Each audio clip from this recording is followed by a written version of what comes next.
Hey everyone, GM Stuart here, and I got a few things I need to talk about this week. First off, I'm sure like a couple of you are thinking, so where's the next episode of Sands of Sala'Bhim? Well, I needed to make this video first to explain to you guys a couple things before we get to that. There will be no Sands of Sala'Bhim this week, and unfortunately, that's really not the end of the bad news either. You see, last year I started this campaign a little under a year ago. Our first game was near the tail end of late February. During this time, we were just kind of making this as a fun little side thing with Moscow Ben and Megami 33. If you watch Moscow's video on the subject, he talks a little bit about how we just kind of got together and how we just started playing. It really wasn't meant to go anywhere. I just kind of recorded it like on a whim, just in case I wanted to post it to our channel. And now we've gotten a little bit of success from it. I wouldn't say we're huge. I mean, as of this recording, we have 900 subscribers, and that's not anything huge at all. But I mean, there are some people out there with some expectations of us now, and people who've been turning in every Saturday have been very positive and nice, and just really been swell. And I really appreciate everyone who's been tuning into these and watching it and having fun with it.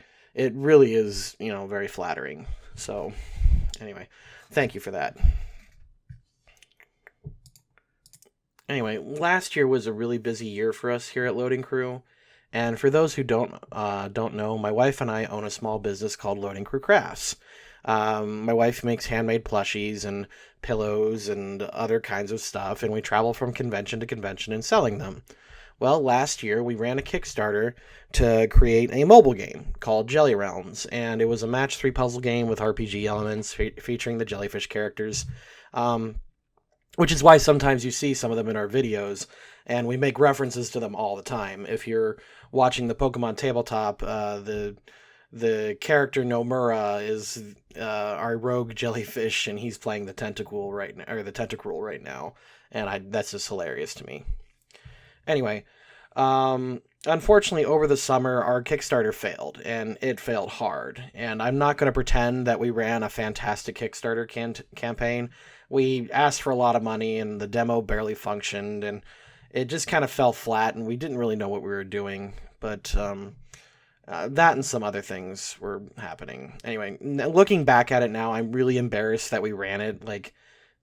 But we kind of shelved the game for now, and we're going to come back to it at a later date once we have more experience and we understand how to do so many different things. Anyway, we will be launching another Kickstarter in March for our Mage, Jellyfish, and Narwhal Warlock plushie, but as of right now, the game is on indefinite hold. Anyway, after our Kickstarter failed, we fell really behind financially speaking. We poured a lot of money into the campaign, even with what little we had to show for it. I mean, I don't know if you guys know, but making a game, even a really, really simple game like a match 3 puzzle, is really, really expensive.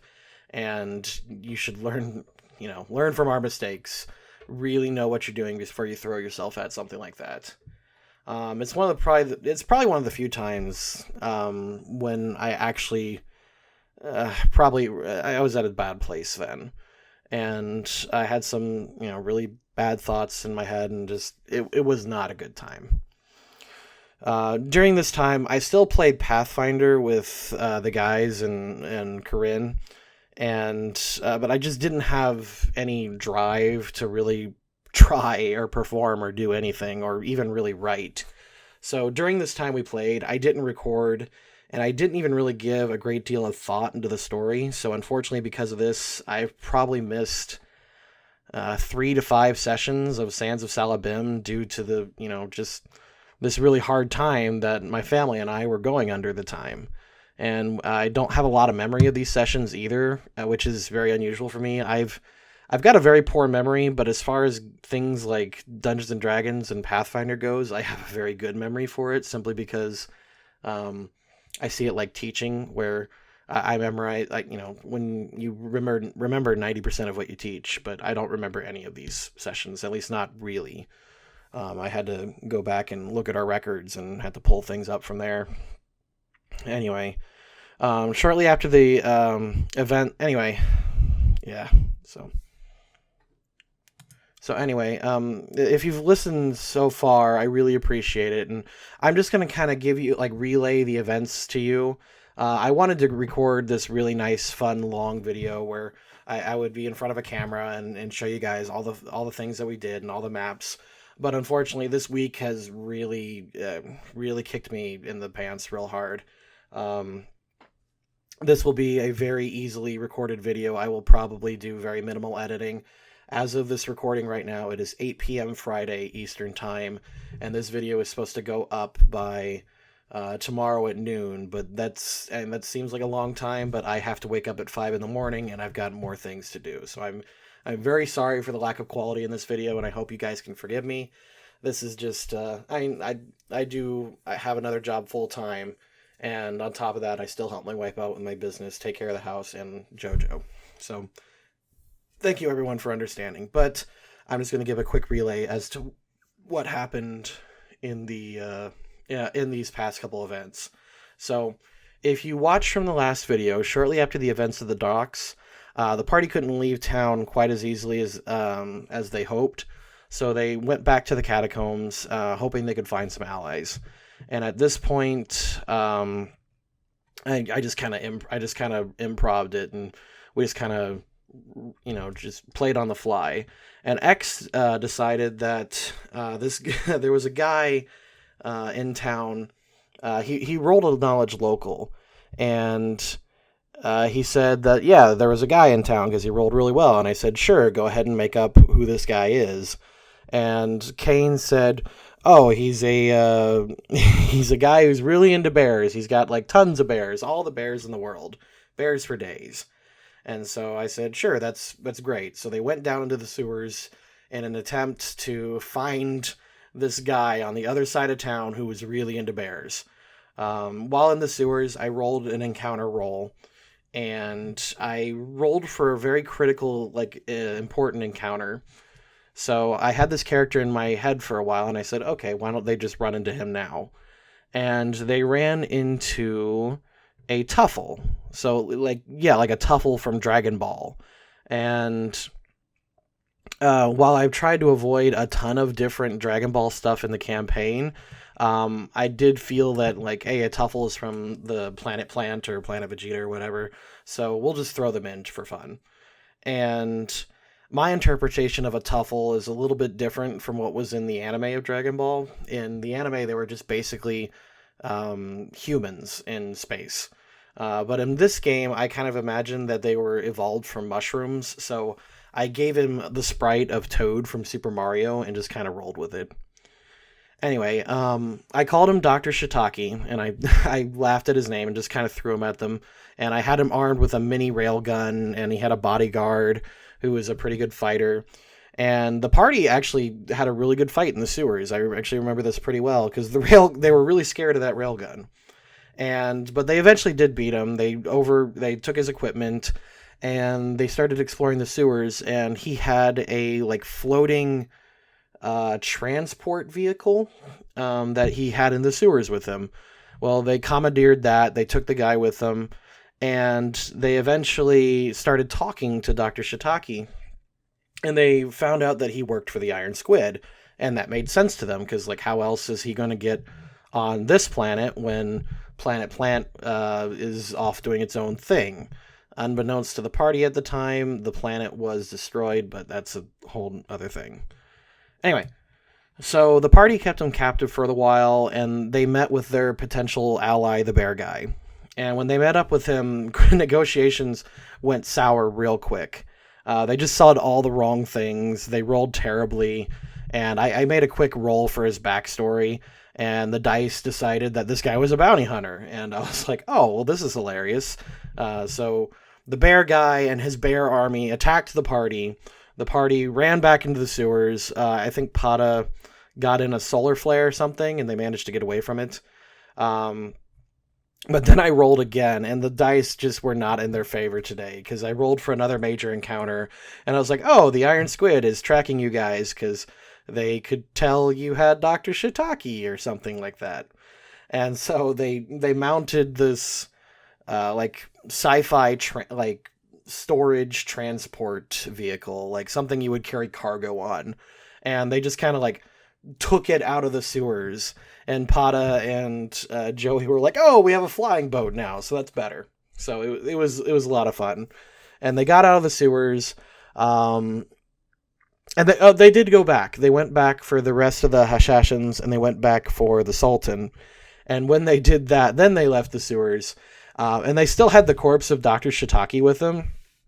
Oh, no, yeah, they did kill Dr. Shiitake because they determined that he was too dangerous alive, and that he was he was a real fun character too. He was really sarcastic, and I'm sorry if I'm mixing up the story a little bit. But yeah, they did decide to execute him because he just was too loyal to the Iron Squid for some unknown reason. They just determined he was too dangerous. So they left town with the Sultan, the corpse of Shiitake, and the wives and the rest of the Hashashins. They made it to like this bay, and for some reason they determined that they didn't have enough food to go on. So Joey and Pata ate Dr. Shiitake, and the campaign just kind of devolved for a little while, and I think that was the end of that particular session. Another session came along. They started going south again in this floating boat, essentially. They reached a small fishing village, and they stole like another fishing boat from that. So they had two small boats with this huge crowd of people, just enough so that they could get south. And once they traveled south a little further, they hit a town called Bhutan. And this is a part where I really don't remember much at all. And I know I'm kind of butchering the story already, but there were only a few major points that happened. They just kind of dragged their feet most of the time. They managed to bargain protection for the Sultan that was with them at the local War Mage Academy. They went to the fighting pits for a while, and I remember there was a fight with like some weird group, and I think we had a Winston from Overwatch there, who I think this gorilla got killed by his ally accidentally at some point, and it was a really odd time. It was just kind of them wandering around. After that, they went to the palace, and I don't remember what they were going to the palace for. I think they were trying to bargain to let the other town's sultan stay there or ally with him or something. But they got to the palace of this town sultan, and they learned that he was really sick. And they started talking to the vizier, and this is where things kind of just got out of control. Like, I didn't like where the story was going. Most of it was completely improv. Let's see. So I've got some notes here, so I apologize. They learned that he was infected with some mysterious disease that no matter what the healers were doing, nothing was really working. Pata succeeded in a knowledge of space stuff check that he has, and he realized that the disease was an alien disease, and so they went back to their little flying boat thing, and we rolled that there was a little onboard computer. Well, they managed to get into the computer, and they checked some records, and apparently this space disease was caused by a creature called a color from space. Now, if you do not know, a color from space is a really cool Pathfinder monster. It actually originates from the Cthulhu mythos, and it turns out that if one lands on a planet and stays for a long period of time, it's essentially like an extinction level event. What these things do, they'll crash land into a forested area, and they'll just infect everything and just kind of consume like life energy or something. It's really cool, and everything around it becomes like this colored debuff, and they get like sick, and like they become almost like zombies. It's really cool. But they're really tough, they're really fast, they're smart, and they're really resistant.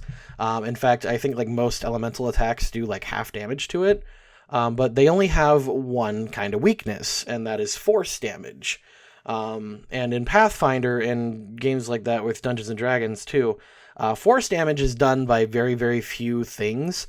Like Magic Missile and Telekinetic Cage are one of the few spells that actually use force damage. It's actually kind of rare. However, the exception in my campaign is with the Saiyans. When the Saiyans do their Kamehamehas and things like that, this question came up a long time ago, and I said, "Oh, they're doing force damage," and that was like the perfect thing to mix in with this. So in my campaign, we just kind of just like determined this on the fly. The Saiyan race, like kind of ran out of things to conquer on their planet.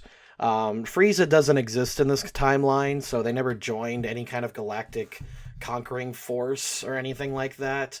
So after subjecting the Tuffles and they got, their space technology up and working, they started hunting for like really dangerous game out in the wilds of space. And I thought, okay, so they're hunting colors, like the colors from space. Just realized how weird that sentence was. So we determined that if you could take a crew of people and hunt down a color from space and destroy it, then you receive like a title called Cosmic Predator, and it was really rare and prestigious and super cool. Anyway, so it turns out, according to Dr. Shitaki's computer, there was at least one color from space on the planet, but it was destroyed by a Saiyan currently living on the planet named Kali, and she received the title of Cosmic Predator from the Iron Squid. And this actually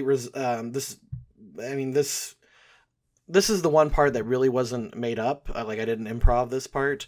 I've been playing in this campaign world for quite a while, and this isn't the only set of heroes that have been here.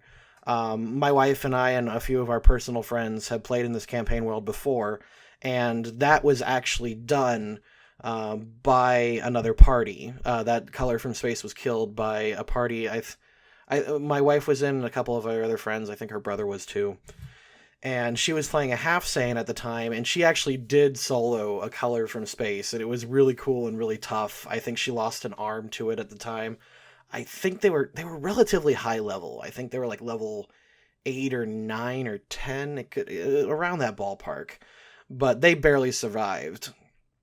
But yeah, she did manage to kill that color from space, and she did meet the Iron Squid at the time. But that was a completely different set of party. So this particular group, the one that we're playing with Moscow and them, they discovered that with the Dr. Shitaki's computer. Anyway, so they weren't really sure what to do with this information. They thought it was neat, but we just kind of forgot about it. It was just kind of like, oh, well, that's cool. And then they didn't know what to do. They didn't know what to do about the disease. They didn't know what to do about the color from space. I thought, well, okay, I'll just send another one in here, and we'll just deal with that. But they decided they didn't really want to do that anymore. So it was just another aborted plot line. So at some point, just to get the ball rolling again, I had them get jumped by more fish people. Joey and Pata discovered that they were being tracked by using the technology on Shitaki's devices. Like, they got a scouter, and they got the floating boat thing, and they were being tracked through that. So in order to just kind of settle the score, they set up a trap in this cave and put some of the technology in there so that the Iron Squid and their forces would kind of go after them. And that's pretty much it. Like I said, it was really disorganized for a while, and I was going through a lot of stuff at the time. So sorry if this is just really kind of like impromptu and off the cuff. Next week we'll be back on our normal schedule, and you'll be getting 2 more episodes of Sands of Sala'Bhim, and those will be the last 2 of this particular story arc, I suppose. Anyway, even though that's the end of the Sala'Bhim, that is not the end of this particular set of adventurers. They eventually did kind of complete this story. They call themselves the Rusty Barnacles, and apparently that was a Simpsons reference. I didn't quite get it, but that was Ben's idea. So after the Sands of Sala'Bhim, we kind of reset the story a bit, and we refocused everything. And there's a second story arc called the Sands of Horin, and the party ventures into this lost country called Horin, and it's very Egyptian-like, and there's like It's got thousands of years of history, and there's like great pyramids and megalithic structures, and it was abandoned some time ago due to like spell plagues. So I wanted to use that to try to refocus the party and to make it more about them again, because after a while they just kind of got lost in my lore of my world, and they didn't particularly, it's not that they weren't interested, it's just that they had no investment. So this way we'll hopefully refocus the attention on the party members. And we've had 3 sessions thus far recorded. They're all great. And if you want to watch them, we'll be releasing them every Monday, Wednesday, Friday, and Saturday. I believe we're doing 10 to 15 minute videos, much like our Pokemon tabletop ones. Hopefully this will get more people interested. Even though the Sands of Sala'Bhim were really good for us as far as our numbers goes, one of the problems with large sessions like that is it has a hard time bringing in people who were not familiar with things like Pathfinder. So a person will click on a video, they'll see like a 4-hour time run, get intimidated by that, and just kind of leave. And we thought little 15-minute sessions might be easier on newcomers. So that's why we're doing that. Plus, it gives you guys more content more often. You don't have to wait a full week to find out more things. So it'll be coming shortly after Sands of Sala'Bhim. Anyway, thank you for sticking with me to the end of the video. Please be sure to like, subscribe, share on social media if you want to. Leave a comment on what you think. And I am currently working with Kevin Beaver, the guy who did the manga for the first Pada chapter, and we will be getting out more chapters really, really soon. I just talked to him earlier today, and he said he just finished the basic sketches, and he's going to be starting line art soon. So if you wanna join in our little community, we have a Discord server with pretty good participation in it. We also have a Twitch channel you can follow. All that's in the description. If you want to support us directly, you can either pledge to our Patreon if you want. It's not required. I just have it there in case anyone's interested. We also have our our merchandise from the website. We've got our plushies and our pillows and things like that set up there. And we do have the Kickstarter coming up for the mage and narwhal jellyfish. So that's what we got coming up. If you want to look up more Sands of Sala'Bhim stuff, be sure to check out the playlist. Moscow's channel still has the manga going up on that. And so otherwise, I will see you guys next time, and have a good one.